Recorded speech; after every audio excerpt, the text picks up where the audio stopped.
y pesar. Ven a Él, ya no esperes más. Cristo nos llama.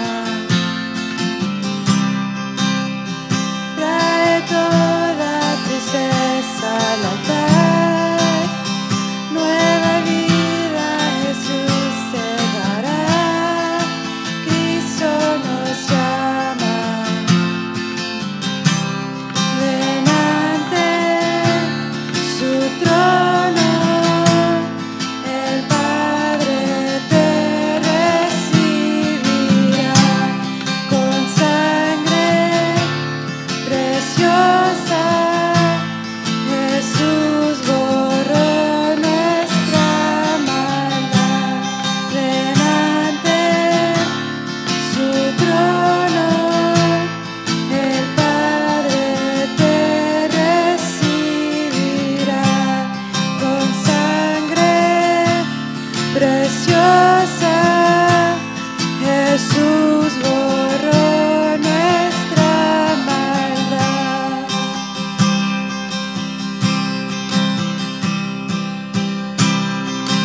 Oh, cuán hermoso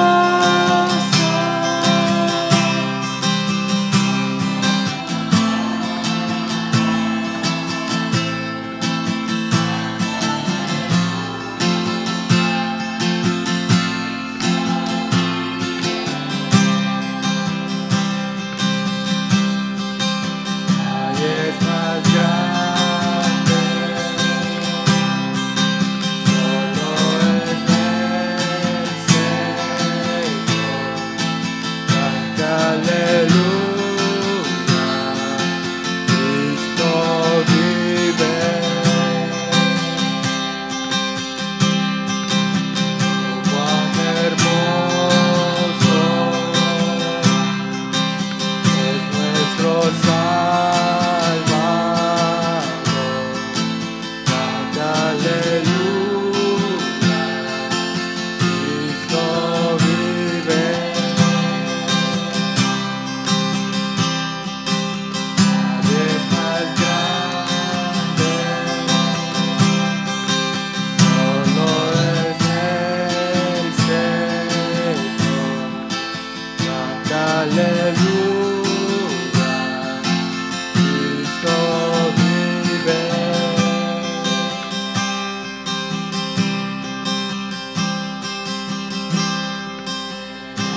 Ante su trono, el Padre te recibirá con sangre preciosa. Jesús borró nuestra maldad. Ven ante su trono, el Padre te recibirá con sangre preciosa. Jesús borró nuestra maldad.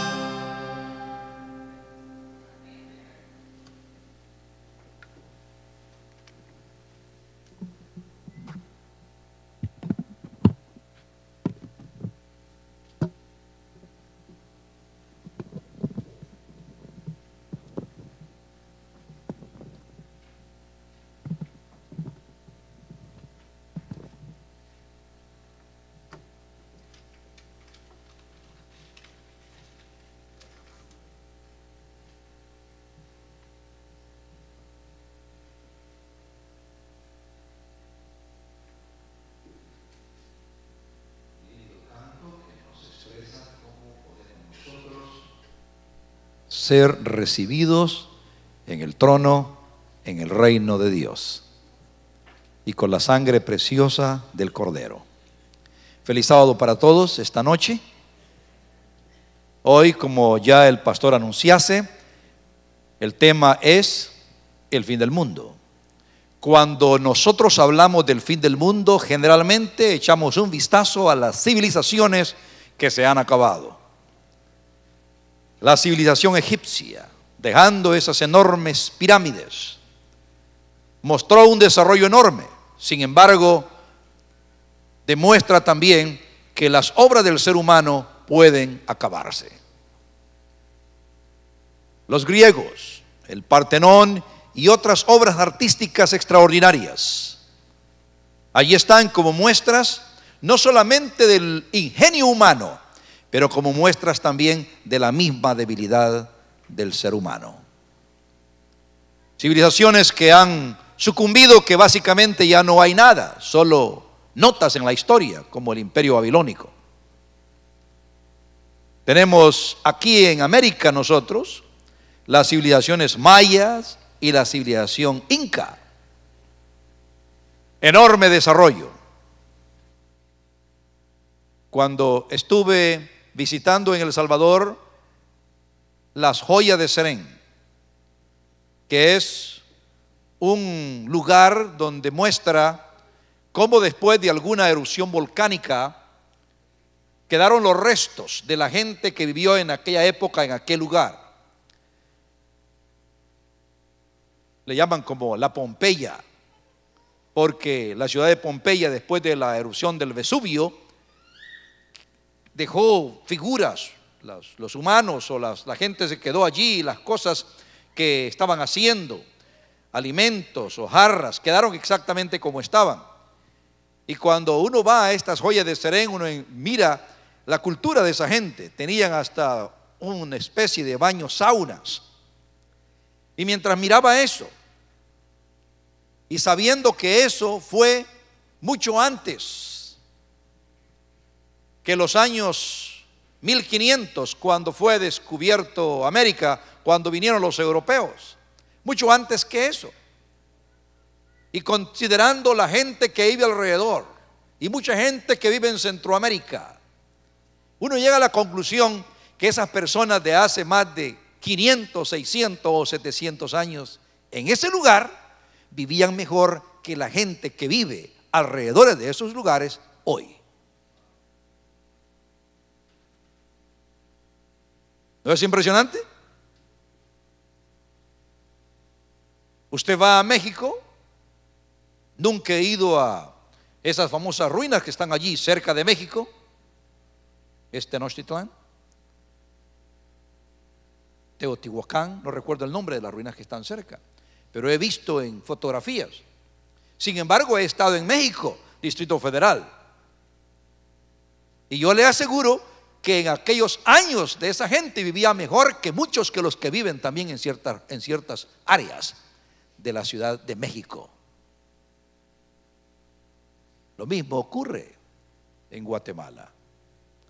Lo que quiero decir con esto es que cuando nosotros miramos el desarrollo humano y consideramos los desastres naturales, los fenómenos sociales, hemos de tener sumo cuidado al creer de que esas cosas son las que determinan el fin del mundo. La Biblia no enseña que esas cosas determinen el fin del mundo. Y es aquí donde está el tremendo error. Son buenos recursos usados por los predicadores para mover a la gente a que teman por su vida y que sepan realmente que no tienen muchas oportunidades. Pero en verdad, eso no son los detonantes del fin del mundo. La tesis que voy a desarrollar esta noche es que el fin del mundo está determinado por el rescate de los hijos de Dios.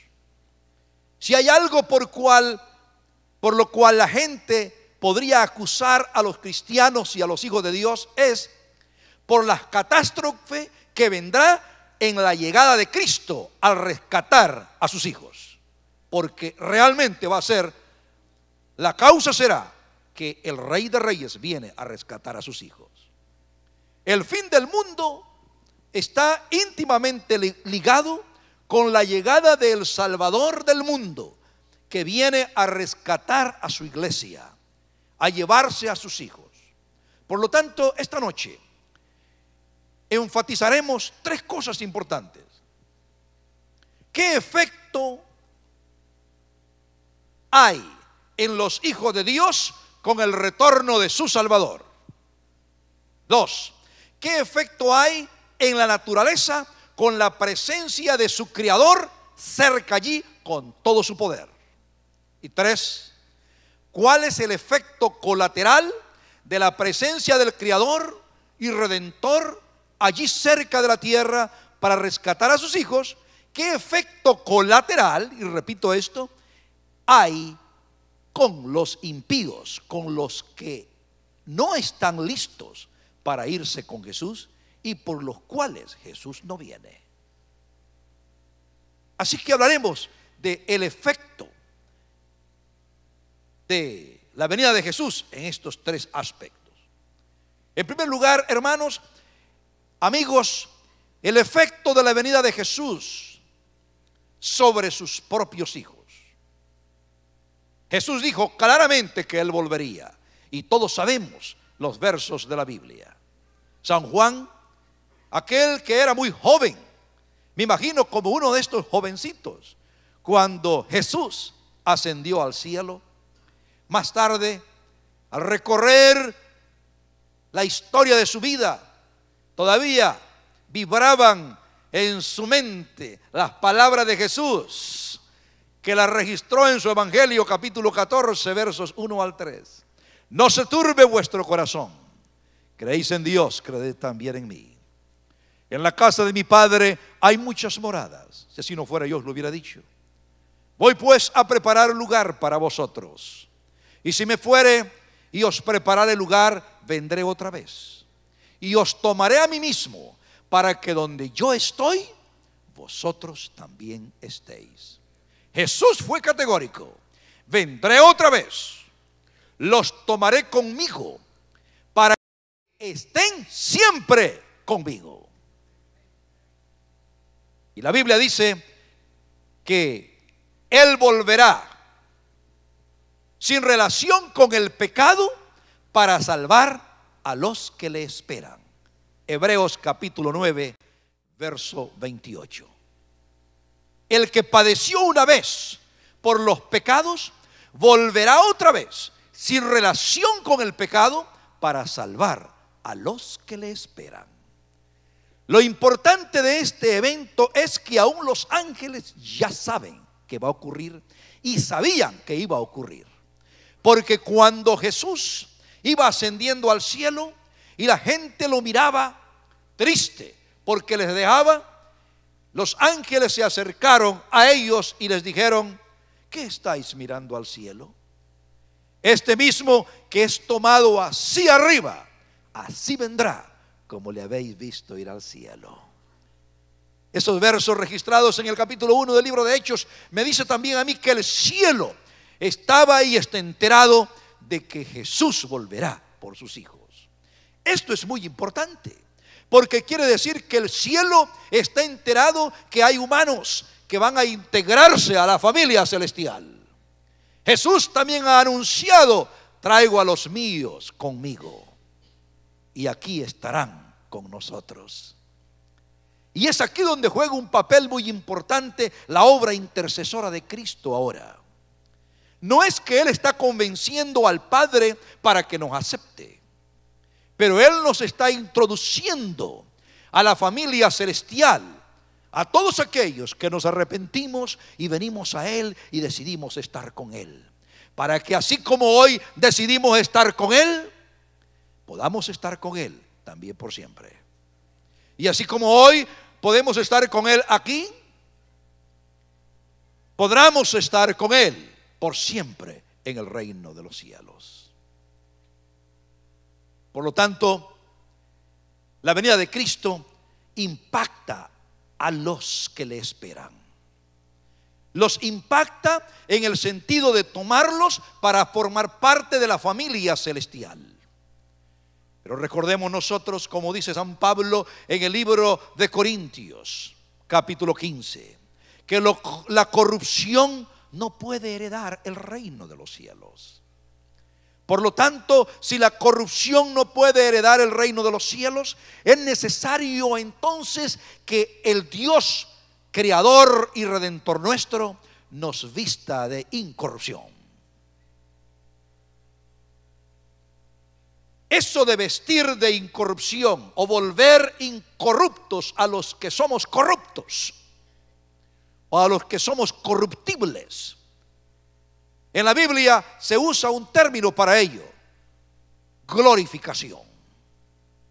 La glorificación es el acto a través del cual Dios energiza, llena de poder a su criatura para que pueda estar habilitado de estar en su presencia. Voy a repetir: glorificación sería en este caso la manera como Dios pone poder, pone energía, pone capacidad, habilita a su criatura que está alejada ahora para que pueda estar luego en comunión con Él sin ningún mediador. Él glorificará a sus hijos. Será un proceso que todavía no podemos descifrarlo, pero que lo entendemos que tiene que ocurrir.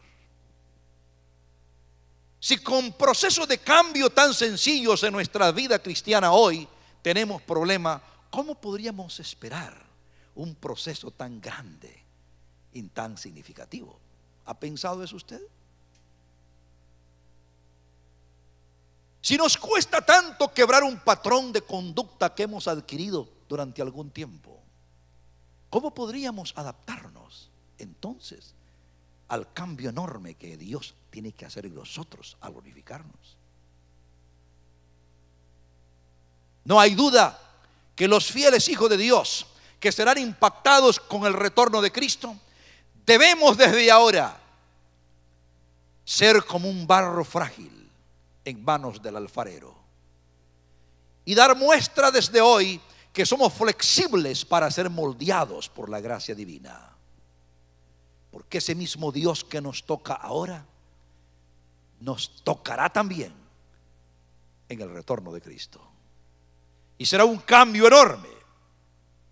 Nadie puede pretender subir a través del espacio a velocidades extraordinarias con ese cuerpo que tenemos, si apenas ponemos el vehículo a 100 millas por hora, y si va en una motocicleta a 100 millas por hora, sin casco, sin protector, yo le aseguro que le van a temblar las quijadas, ¿no es cierto? La presión del viento. ¿Y qué si va a la velocidad de la luz? Pero muy lento. ¿Y qué si va a la velocidad del pensamiento?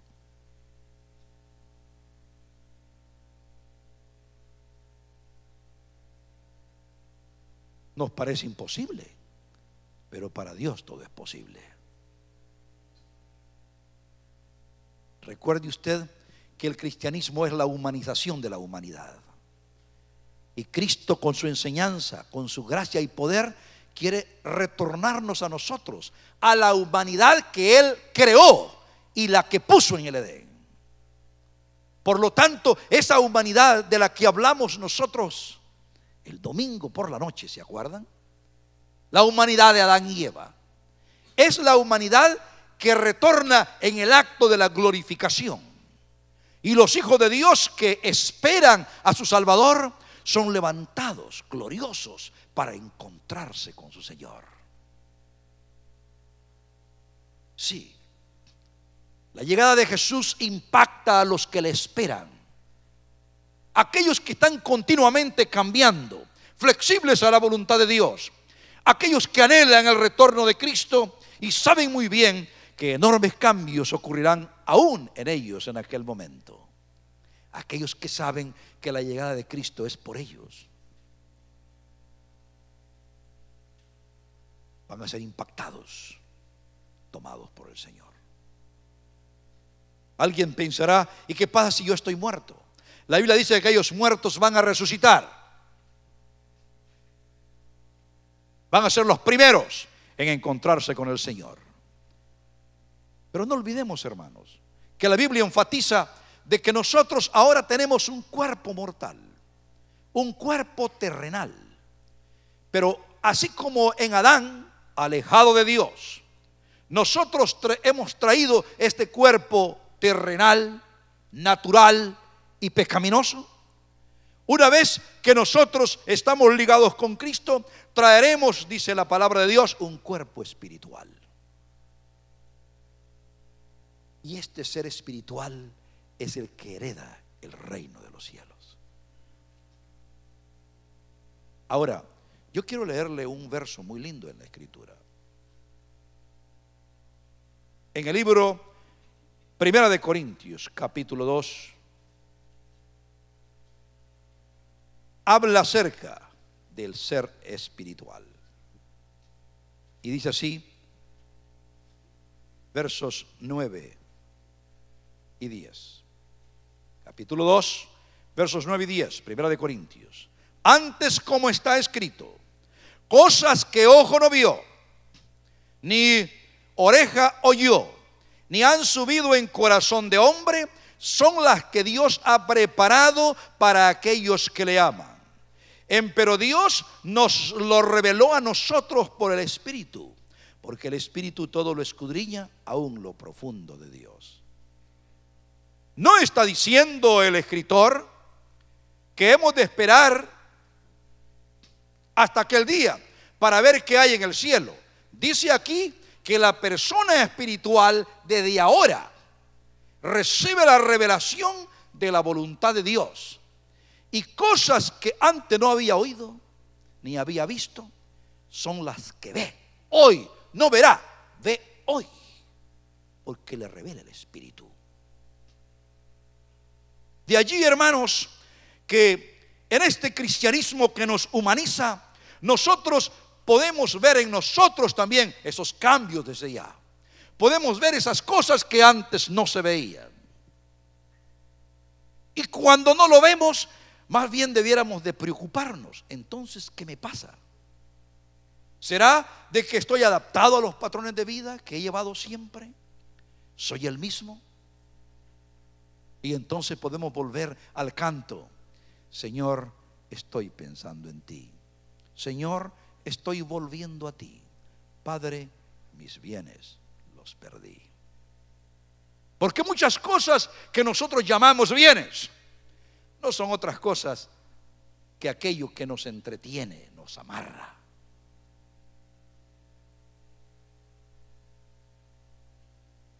Pero cuando el Espíritu Santo viene a nosotros, los que esperamos a Dios, seremos capaces de ver cosas que los demás no ven.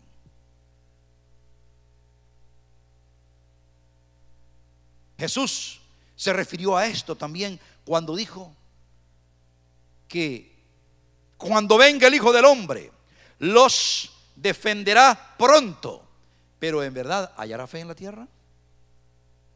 ¿Ha leído ese verso? Lucas capítulo 18 me parece, y verso 8.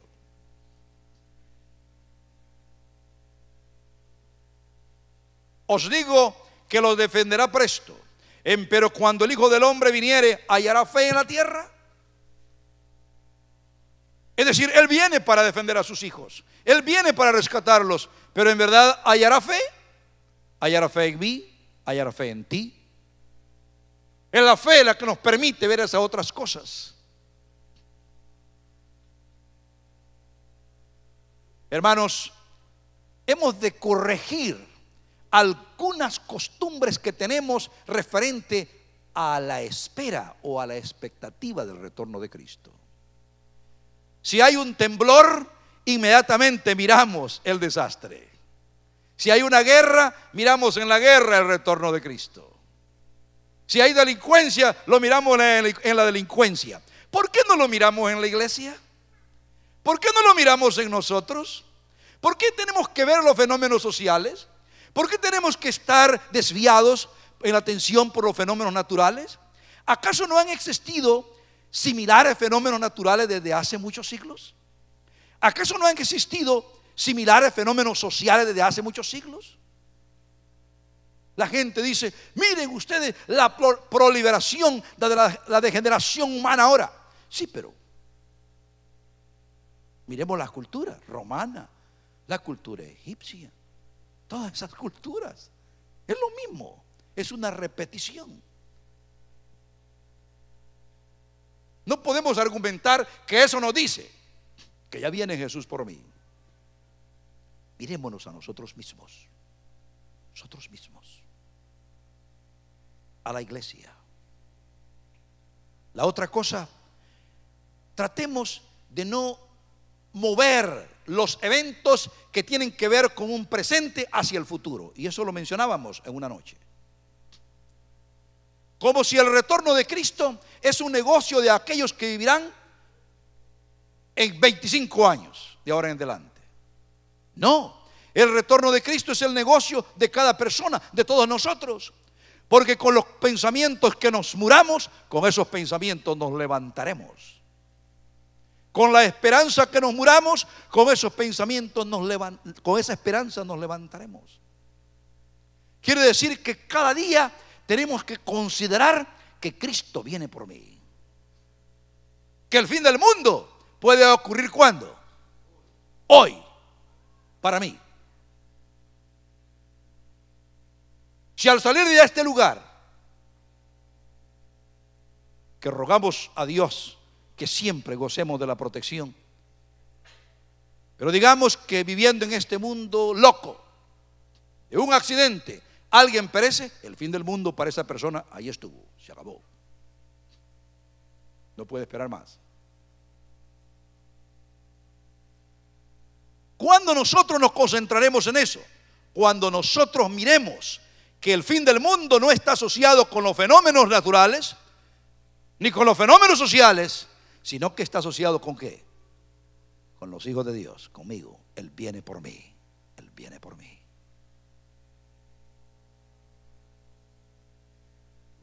Entonces viviremos una religión de amor, de urgencia por el servir y adorar, y no una religión de miedo, con urgencia de huir. Entonces criticaremos, analizaremos el mensaje con una mentalidad fría y no con las emociones que son fácilmente movidas por el sensacionalismo.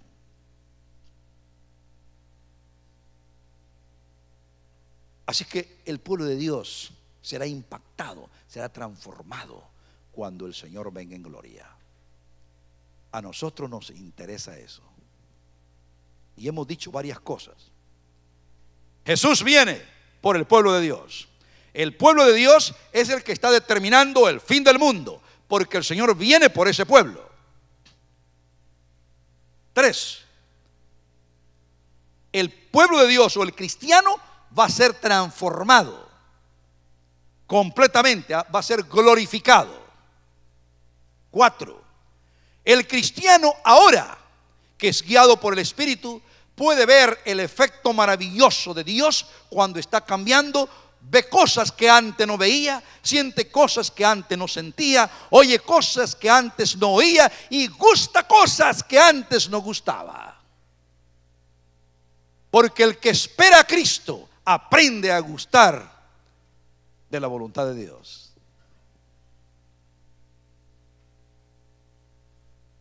Cuando tenemos conciencia de que Jesús viene por mí, también me entero de que el retorno de Jesús no está asociado a un tiempo futuro, sino que está asociado conmigo, sin función de tiempo, conmigo ahora, conmigo mañana, conmigo cada día.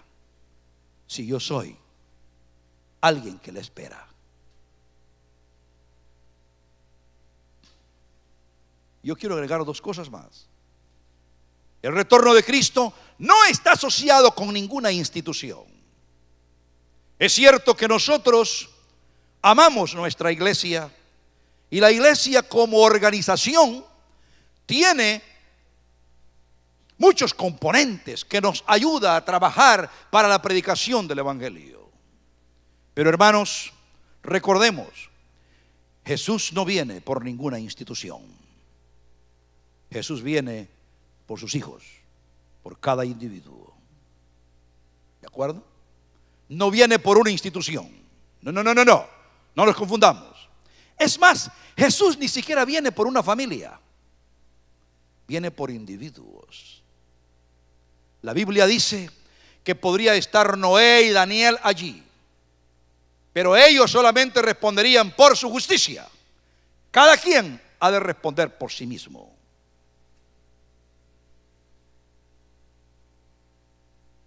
La institución a la que nosotros pertenecemos como religiosos nos ayuda a operar organizadamente para alcanzar ciertas metas, para trabajar por la causa cristiana.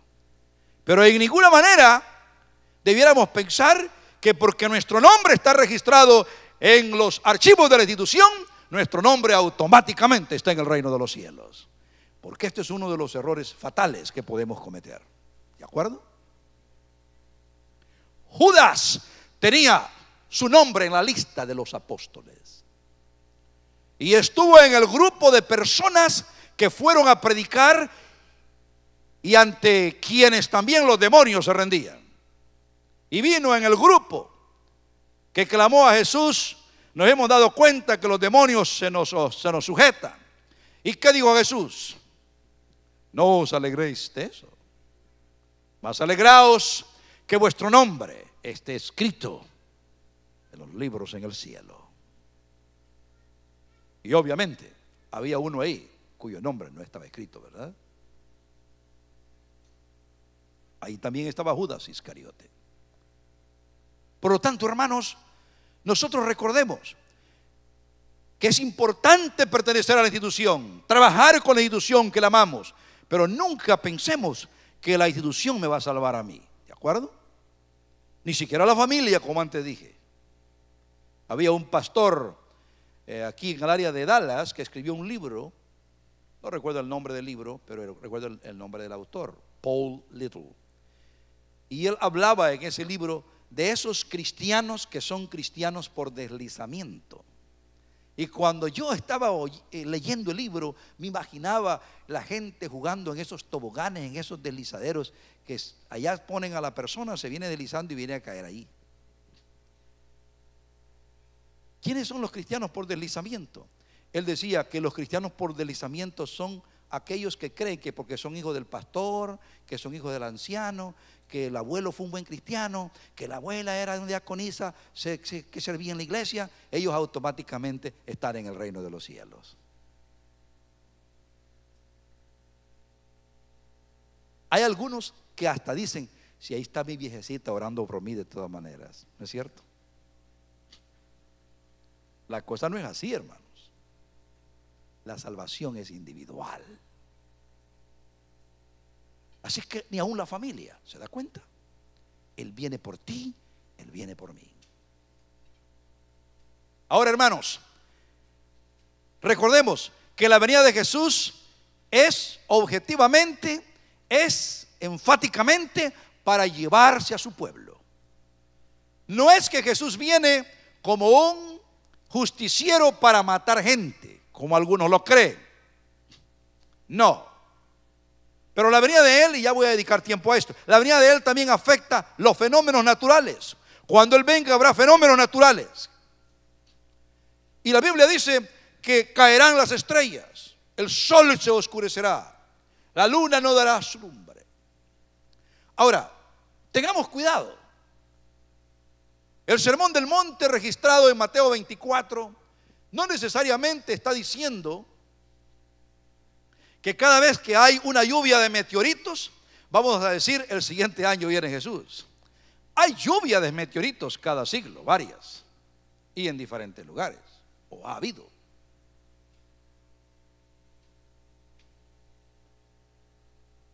Fenómenos naturales. Pero la señal que está diciendo Jesús en Mateo 24 y las que se dice también en el libro de Revelaciones o Apocalipsis, son señales inmediatas cuando Cristo viene.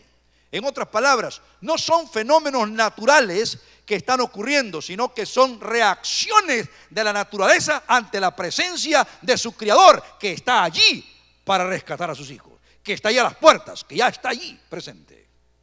A eso se refiere la Escritura. Señales serias que tienen que ver con catástrofes. Lo curioso es que cuando están ocurriendo todos estos eventos de la naturaleza que no aguanta, no tolera, no resiste la presencia de Cristo, la presencia del Rey de Reyes, aunque el individuo quiera morirse, no se morirá. Bien, voy a repetir esto, y esto no es un invento mío. Podrá haber tsunamis, podrá haber terremotos, las islas se mueven de su lugar, y aunque clame la gente, mátenme, quiero que me caiga una roca y me destruya, ya no puedo aguantar esto, no morirá. Eso dice la Biblia, no morirá.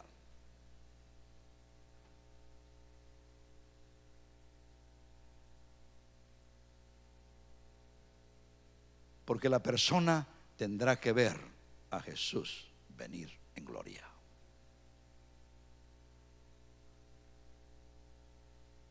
Tendrá que ver cómo el pueblo de Dios es recogido. Pero a medida que el Criador se acerca, recuerden ustedes, así como Adán y Eva no podían tolerar la presencia de Dios en el Edén y tuvieron que separar del Edén, ahora que los humanos que se volvieron más humanos por ser cristianos llegan de regreso al Edén, Dios ha venido para quedarse, y los que no quisieron venir a la verdadera humanidad serán destruidos por la presencia del Creador, que no tolerarán, no porque el Creador viene a matarlos, sino porque definitivamente no toleran esa presencia, no pueden aguantar esa presencia.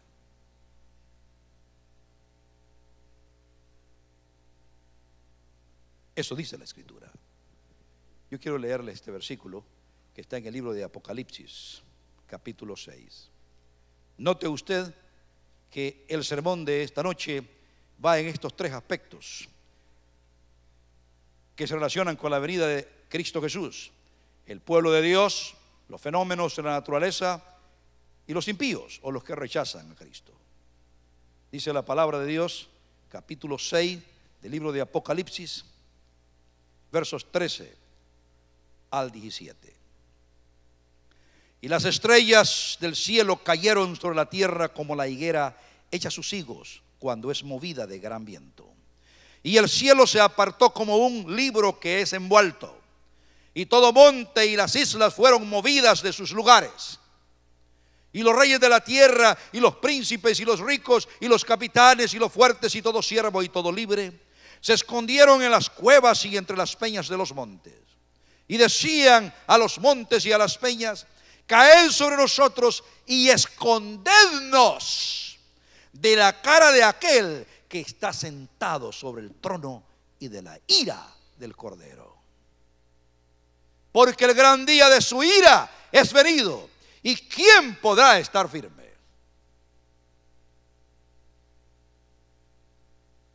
Hermanos, la ira de Dios. Tal vez esto es lo que ha hecho pensar a algunas personas que la destrucción de los impíos al venir Jesús es el propósito de Jesús al venir a la tierra. No. La destrucción del impío es el efecto colateral de la presencia del Salvador al rescatar a sus hijos.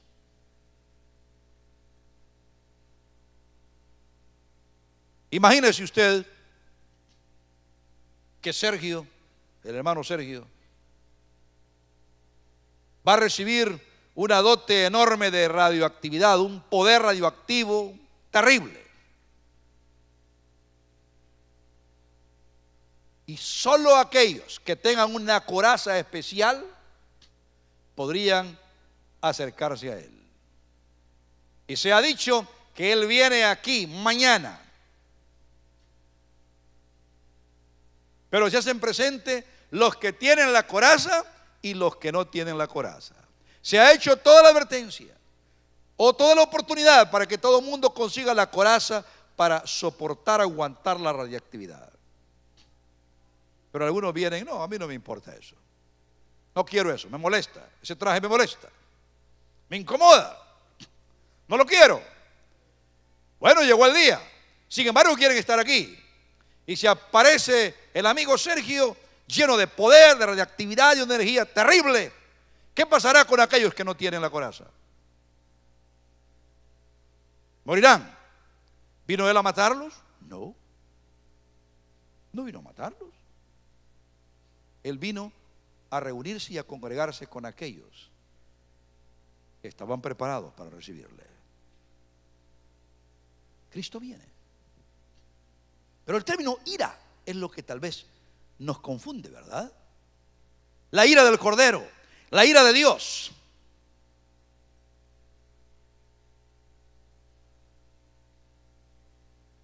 Hace muchos años yo escuché a un abogado contar una historia muy interesante. Dice que había en una ciudad, un hombre que deambulaba por las calles hambriento. El hombre no era completo en verdad en sus raciocinios, pero se burlaban de él. Los muchachos se burlaban de él por la calle y a él no le gustaba que se burlaran de él. Le ponían todos los apodos posibles y lo seguían y se burlaban de él.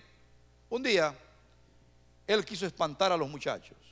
Les dijo que se fuera, que no le dijeran, que lo dejaran en paz. Seguían molestándolo. Él tomó una piedra entonces, la tiró y desafortunadamente le cayó a uno de los muchachos, que más tarde fue llevado al hospital y desafortunadamente murió.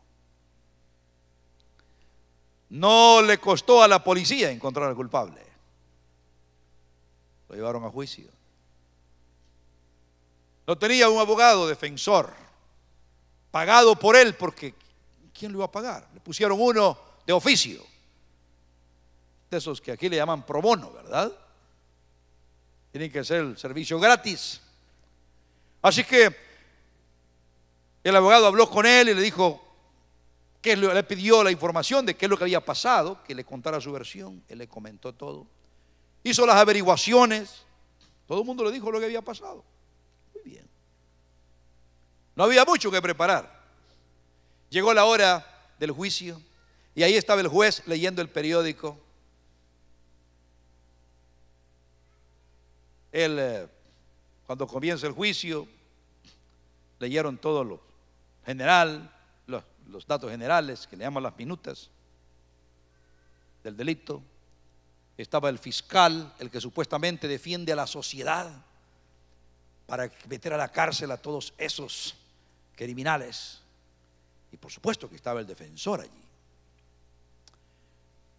El fiscal tomó la palabra una vez que el juez le dijo que comenzara a hacer sus alegatos, y el fiscal dijo: estamos frente a un caso muy sencillo. Aquí tenemos a un criminal que nos ha quitado lo mejor de la sociedad. Nos ha quitado a un niño. Y dijo el fiscal, para poner la cosa más caliente: imagínense ustedes que ese niño no solamente era el sueño de estos padres, pero pudo haber llegado a ser el médico que curaría las enfermedades de cuantos nosotros aquí. Pero ya no tendremos al médico ni al hijo de estos señores que están aquí llorando, porque este hombre lo asesinó, lo mató. No tendremos al ingeniero que podría hacer edificios, porque este hombre lo mató. No tendríamos al presidente de la República, que pudo haber sido ese niño, porque este hombre lo mató. Ya ustedes se imaginan a la gente pensando: qué barbaridad, este hombre ha matado al médico, al ingeniero, al presidente, a todo el mundo, ¿no? Merece la pena máxima. Mientras tanto, el juez, leyendo el periódico, terminó el fiscal. Dijo el juez al abogado: la defensa tiene su tiempo, piensa sus alegatos. Y el abogado, el defensor, comenzó a caminar de un lado para el otro.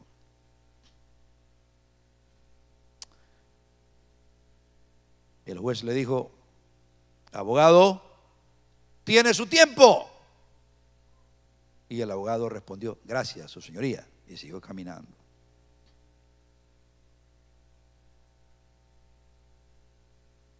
El juez ya había dejado de leer el periódico, estaba caliente, ¿no? Así es que el juez golpea el escritorio y le dice: abogado, ¿va a hablar o no va a hablar? Es su tiempo. Y el abogado dice: muchas gracias, señor juez, muchas gracias. Y hablando. El juez, con un tono airado, entonces dice: abogado, ¿va a hablar o no va a hablar? A mí se me ha terminado la paciencia. Y al abogado le dijo: gracias, señor juez, que cuando a usted se le termina la paciencia, porque desayuna bien, porque tiene familia que lo ama, no tira piedras. Pero este hombre, cuando se le terminó la paciencia, tiró piedras. A veces nosotros las emociones humanas se las adjudicamos a Dios. Y así como a nosotros se nos termina la paciencia, creemos que también a Dios se le termina la paciencia, ¿no es cierto? Sin embargo, la palabra de Dios dice que Él es paciente para todos nosotros, no queriendo que ninguno perezca, sino que todos vengan al arrepentimiento. Así que el término ira se lo adjudicamos a Dios, así como nosotros nos airamos. Es más, hay padres que hasta le dicen a su niño cuando se está portando mal: mira, ten cuidado que te está viendo el Señor.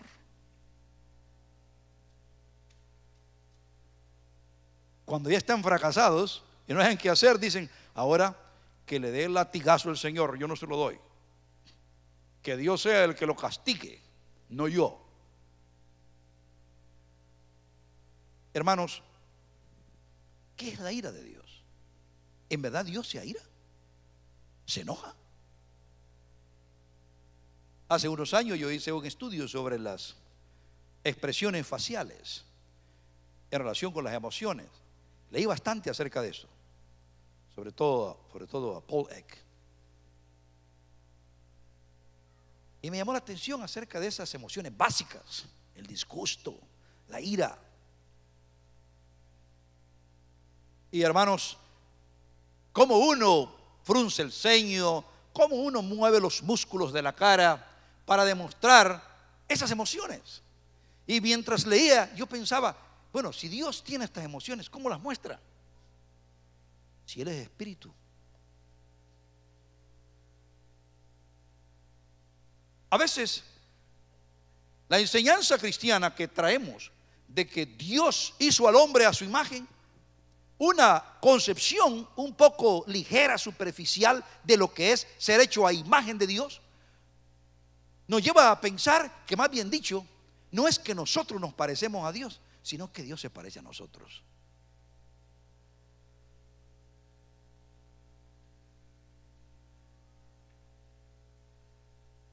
Es más, recuerdo que en una lección de escuela sabática, hace muchos años, yo estaba sentado allí y los hermanos estaban discutiendo que cómo era la espalda de Dios. No se me olvida ese incidente. El director de la clase estaba bien entusiasmado y discutiendo eso. La lección se fue básicamente todo el tiempo discutiendo cómo era la espalda de Dios. Porque él dijo: no me verás mi cara. Entonces discutían ellos: si dijo no me verás mi cara, pero no dijo que no le verían la espalda. Y armaron toda una teoría acerca de eso. Pensé: qué malgaste de tiempo aquí en el día del Señor.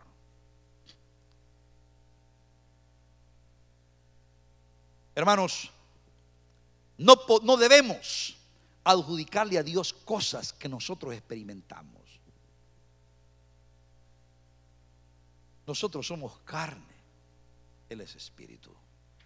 Piense usted que nosotros apenas nos movemos en ciertas dimensiones. Dios puede estar en todos los lugares al mismo tiempo. Estaba yo asistiendo, cuando estaba en mi primer distrito, a una reunión de estudios bíblicos que tenía la gente de la comunidad. Y ahí era una reunión de profesionales y se reunían en la casa del gerente del banco. Por alguna razón alguien me pasó el dato y yo, como quería levantar la iglesia en la ciudad, me fui allí para entrar en contacto con la gente. Era un salón grandecito y había mucha gente. Y había dos personas dirigiendo la discusión. Y recuerdo que decían que nosotros los cristianos hemos de ser como aquellos ángeles de la visión de Ezequiel que caminaban recto. Y seguí escuchando. Y la persona decía, y hemos de caminar como ellos caminaban. Ese es el mensaje aquí. Caminar como ellos caminaban. Ustedes han leído esa visión, ¿verdad? Lógicamente que los que estaban hablando no sabían lo que estaban diciendo. Porque ahí dice que caminaban para los 4 lados al mismo tiempo. Y cuando yo oí que esta persona estaba dando esa explicación y desafiando a la audiencia a caminar como esos querubines, esos ángeles de la visión de Ezequiel, yo pensé, esto es una locura. A veces así nos pasa cuando concebimos a Dios. Esta semejanza de Dios debe estar en estos elementos del carácter, antes que nada. Pero la ira, muy bien, vamos a esto de la ira, que es muy importante. El libro de Romanos, capítulo 1. ¿Qué es la ira de Dios? En el libro de Romanos, en el capítulo 1, encontramos nosotros que hay 2 cosas que se revelan. Hay 2 cosas que se revelan. Se dan a conocer, revelar con V, no con B, ¿verdad? Con V, revelar, es decir, de dar a conocer. 1. Vamos a ver lo primero que se revela. Capítulo 1 del libro de Romanos, verso número 16 y 17. ¿Qué es lo que se revela ahí? ¿Cuál es la primera cosa que se revela? Porque no me avergüenzo del evangelio, porque es potencia de Dios para salvación o salud a todo aquel que cree, al judío primeramente y también al griego. Porque en él, ¿en cuál? En el evangelio, ¿qué se revela? La justicia de Dios se descubre de fe en fe, como está escrito, mas el justo vivirá por fe. Lo primero que se revela al pecador es la justicia de Dios a través del evangelio de Jesucristo. Muy bien, es lo primero. Pero no solamente eso se revela. ¿Qué se revela en el versículo 18? ¿Qué se descubre en el versículo 18? ¿Qué es manifiesto ahí? Porque manifiesta es la ira de Dios del cielo contra toda impiedad e injusticia de los hombres que detienen la verdad con injusticia. En primer lugar, se revela la justicia en el evangelio, pero también se revela ¿qué cosa? La ira de Dios. Hermanos, esto es como una moneda. No tengo ninguna moneda aquí, pero usted mira a un lado, a una cara. Una cara es la gracia de Dios, la otra cara es la ira de Dios. Ya hablaremos de esa ira. Una cara es la gracia, pero del otro lado es la ira. Nosotros buscamos la gracia de Dios en el evangelio, pero si no lo encontramos, estamos en las tinieblas. Jesús lo dijo claramente, que el que con él no recoge, no se puede servir a 2 señores. Ese es un principio fundamental en el cristianismo. Por lo tanto, la ira de Dios tiene que ver con lo opuesto a la gracia de Dios. La ira de Dios no es la iniciativa de Dios. La iniciativa de Dios es su gracia. Pero la iniciativa del hombre en respuesta a la gracia de Dios se le llama ira de Dios. Voy a repetir. La iniciativa de Dios es la gracia en el evangelio. Pero la respuesta negativa del hombre Es un sinónimo de ira de Dios. ¿Estamos? Imagínense ustedes que la tierra se va abriendo y de repente viene un ángel aquí y pone una soga enorme y dice: todos agárrense de esa soga si ustedes quieren salvarse. Unos se agarran y otros dicen: no, yo soy tan listo que puedo jugármela mientras esta tierra tiembla y no me va a tragar. He estado haciendo ejercicios ahí en esos gimnasios y estoy hábil para esto, haciendo aeróbicos, yo juego deporte y no hay problema. Rechaza la oferta. La tierra se abrió y se lo tragó. Se lo tragó porque el ángel le dijo: hoy la tierra te va a tragar, o por su propia iniciativa. Su propia iniciativa. La iniciativa del ángel fue, o de los ángeles fue, rescatarlo. Ese acto del hombre al rechazar a Dios se le llama ira de Dios, porque trae todo tipo de mal. Lo que Dios da es su gracia, la salvación, pero también viene con ello que si yo la rechazo, tengo la perdición.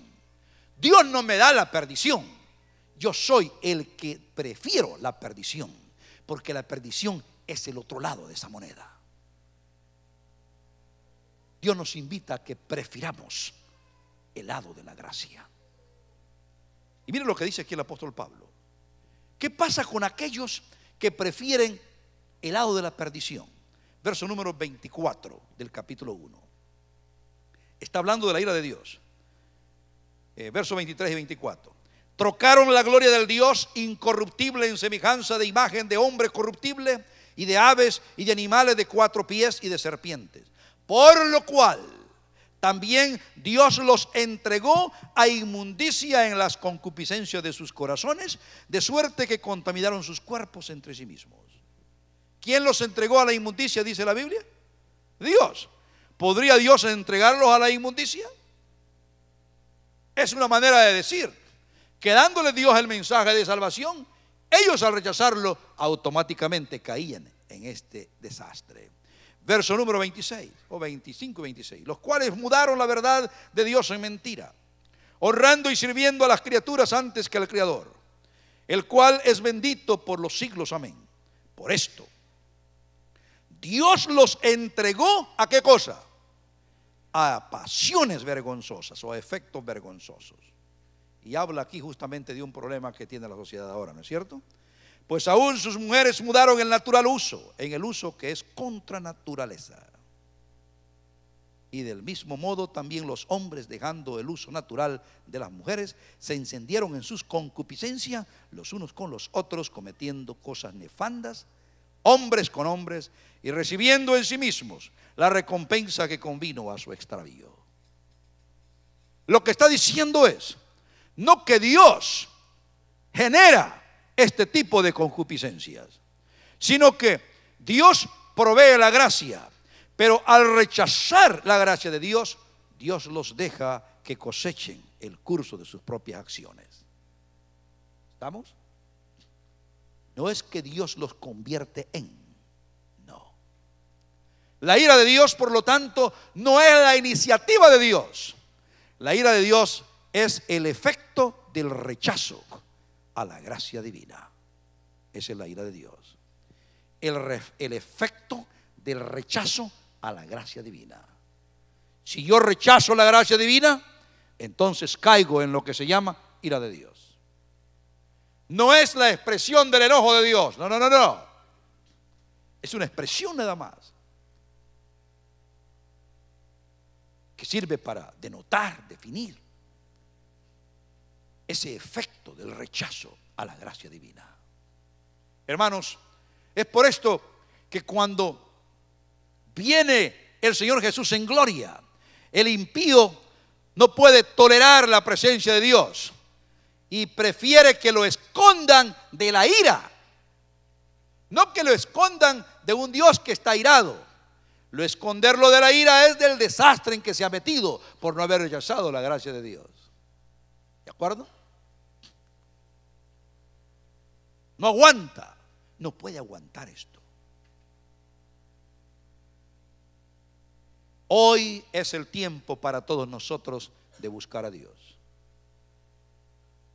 Muy pronto Cristo volverá. Muy pronto. Recuerden que Él vuelve para aquel que muere. Él vuelve. Ahí se termina todo.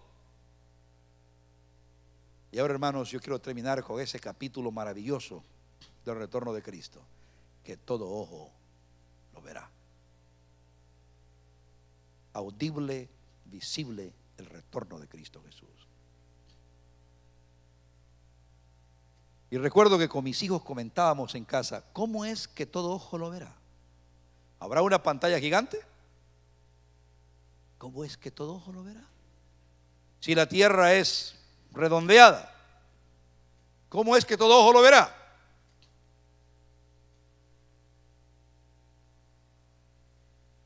Algunos no se pierden ningún partido del mundial, ¿no es cierto? Es a otra hora ya. Y si todo ojo lo verá, quiere decir que, bueno, ¿cómo es que lo van a estar viendo aquellos y aquí lo estaremos viendo? La Biblia dice que Jesús volverá como un relámpago que sale del oriente y se pone al occidente. Eso dice la Escritura. Jesús lo dijo, que vendrá como un relámpago que sale del oriente y se pone en el occidente. Sí vendrá. Ahora, hermanos, ¿cómo yo lo pinto? ¿Cómo yo lo visualizo esto?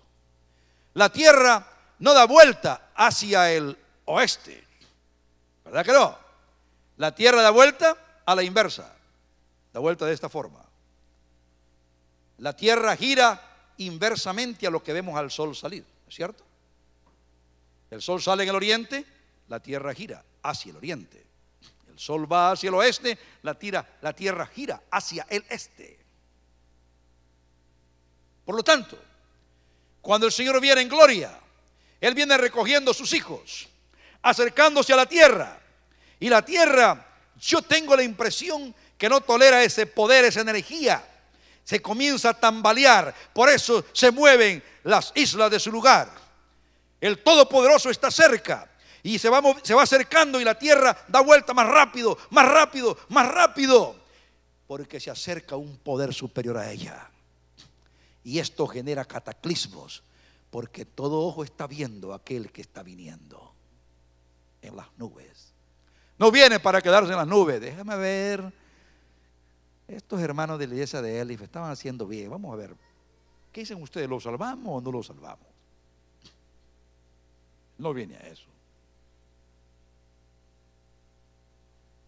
Yo me lo imagino con gran velocidad. Esa energía. Él viene sin relación con el pecado para salvar a los que le esperan. Y todo ojo lo mira cuando Él viene en completa acción y la tierra comienza a girar. Él no tiene que ir en pos alrededor de la tierra. Él puede quedarse ahí, pero la tierra va a girar enfrente de Él como un juguete, porque el Creador está allí.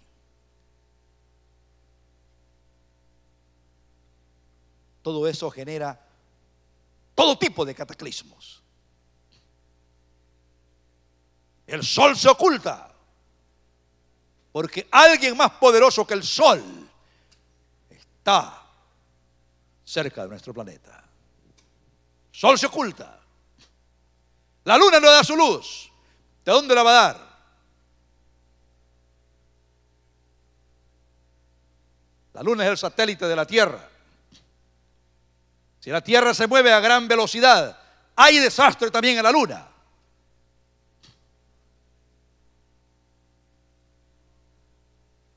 En el sistema solar completamente. Es una incursión gigante, cósmica, nunca vista. Porque el Creador del universo viene sencillamente ¿a qué? A recoger a sus hijos. No olvide usted, porque ese es el mensaje que nos llevamos esta noche. porque Él viene por usted y por mí, porque Él viene por aquellos que le esperan. Y nosotros que le esperamos hoy, mañana y siempre, decimos: Señor, gracias porque vienes por mí, para estar con Él en las mansiones celestiales todo el tiempo. El fin del mundo, por lo tanto, hermanos, tiene que ver con la salvación de los hijos de Dios. Esa es la razón fundamental. Pero la llegada del Salvador implica efectos colaterales en la naturaleza y en los que han rechazado a Cristo. Él no viene para destruir a los que rechazaron a Cristo. No, Él viene para salvar a los que le esperan. Pero su llegada afectará a los demás. ¿De qué lado queremos estar nosotros cuando Cristo venga en gloria? Queremos estar del lado del Señor. Vamos a venir a Él en aquel día, ¿no es cierto? Vamos a pensar en Él en aquel día, pero es mejor pensar en Él hoy. Padre, estoy pensando en ti. Padre, estoy volviendo a ti. Eso cantaremos esta noche, en este momento. Padre, estoy pensando en ti. Regresando al Señor. Ahora. No hay más tiempo que perder. Cristo viene pronto. Recuerde que el fin del mundo puede ser esta misma noche. Cualquier momento. Yo sé, yo no quiero hacer la pregunta ¿quién quiere estar preparado? Porque sería absurdo. Todos queremos estar preparados, ¿no es cierto? De hacer esa pregunta no tiene caso. Todos queremos estar preparados. Cantemos este canto. Padre Dios, de pie todos, por favor, para cantar este lindo canto.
Amén.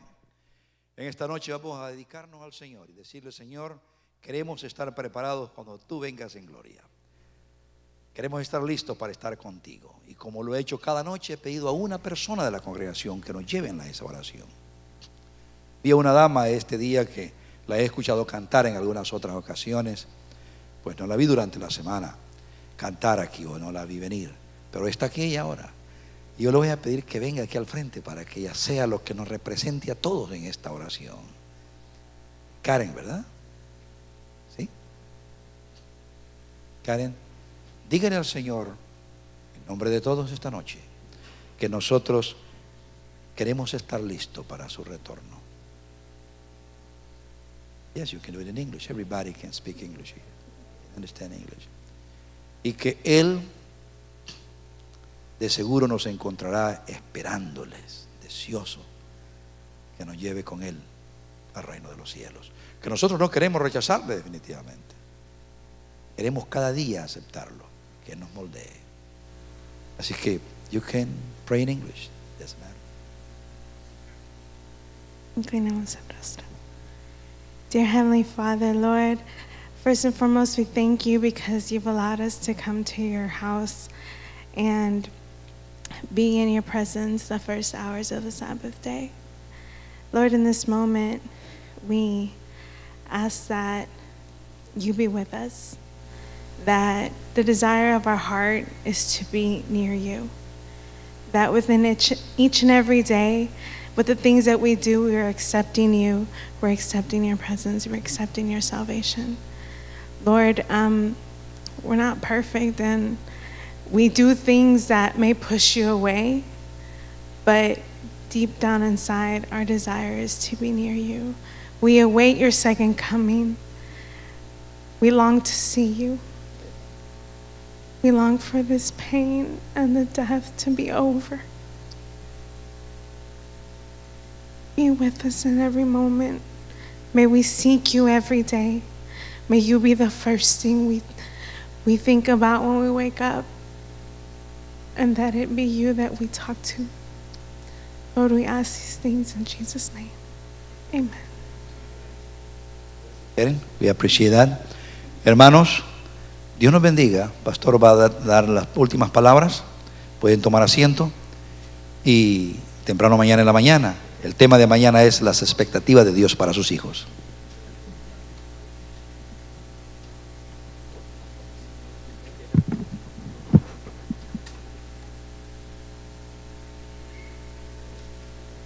Gracias, pastor. Gracias, hermanos, por estar aquí hasta estas horas de la noche. De todas maneras, quiero decirle que ha valido la pena. Ha sido algo maravilloso. Vamos a ir a casita, vamos a descansar y mañana venimos temprano a la escuela sabática. Total, mañana el día es del Señor y nosotros vamos a adorarlo en su santo día.